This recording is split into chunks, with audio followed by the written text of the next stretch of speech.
ফারিনার লেখা শেষ চিঠি তার হাজবেন্ডের জন্য।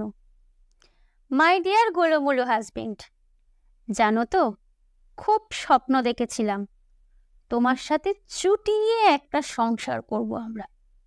আমাদের একটা বেবি হবে, 3 জনের একটা ছোট্ট হ্যাপি ফ্যামিলি।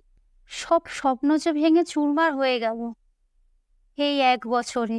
আর হলো না তোমার সাথে সংসার করা। আমি তোমাকে ছেড়ে চলে গেলাম না ফেরার দেশে। আর পারলাম না তোমার অত্যাচার সহ্য করতে। দিনের পর দিন, রাতের পর রাত অত্যাচারিত হতে হতে পেটানি খেতে খেতে ক্লান্ত হয়ে পড়েছিলাম।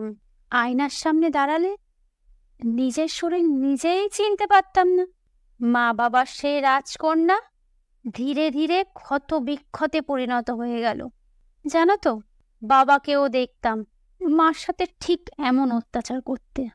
মায়ের হয়তো ধৈর্য ক্ষমতা বেশি ছিল, তাই রয়ে গেল।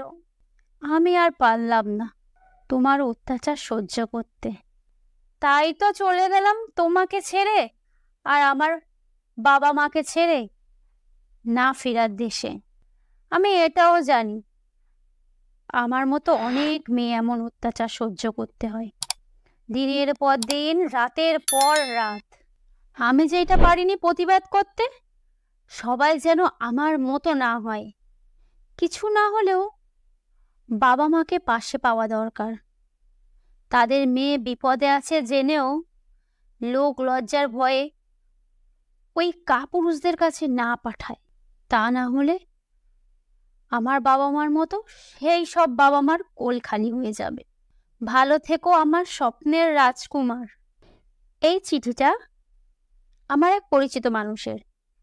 আমার পড়ে খুব কষ্ট লাগলো, তাই তোমাদের সাথে শেয়ার করলাম।